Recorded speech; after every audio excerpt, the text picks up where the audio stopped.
Bienvenue dans cette capsule, aujourd'hui sur l'incertitude d'une mesure. Lorsque vous réalisez une mesure, la mesure parfaite n'existe pas. Il y a toujours des erreurs, et même si vous manipulez avec le plus grand soin. Donc, la valeur que vous mesurez, on dit qu'elle est incertaine. Mais, qu'est-ce que c'est qu'une erreur lorsqu'on fait une mesure ? Eh bien, le premier type d'erreur, ce sont les erreurs aléatoires. Aléatoires parce que, même si vous mesurez avec le plus grand soin, eh bien, aléatoirement, vous mesurerez au-dessus ou en dessous de la valeur vraie. Attention, cette erreur n'est pas due à l'expérimentateur. Le deuxième type d'erreur, ce sont les erreurs systématiques.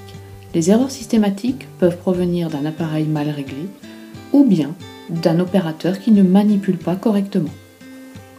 Dorénavant, pour tenir compte de ces nombreuses erreurs, eh bien, lorsque nous donnerons la valeur d'une mesure, nous donnerons également son incertitude.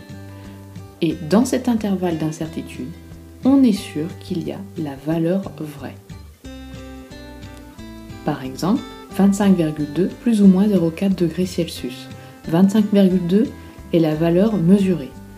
0,4 degrés Celsius est l'incertitude absolue sur la mesure de la température.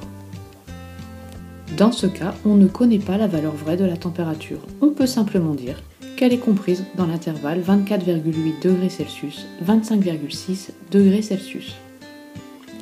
Voilà, c'est fini pour l'instant.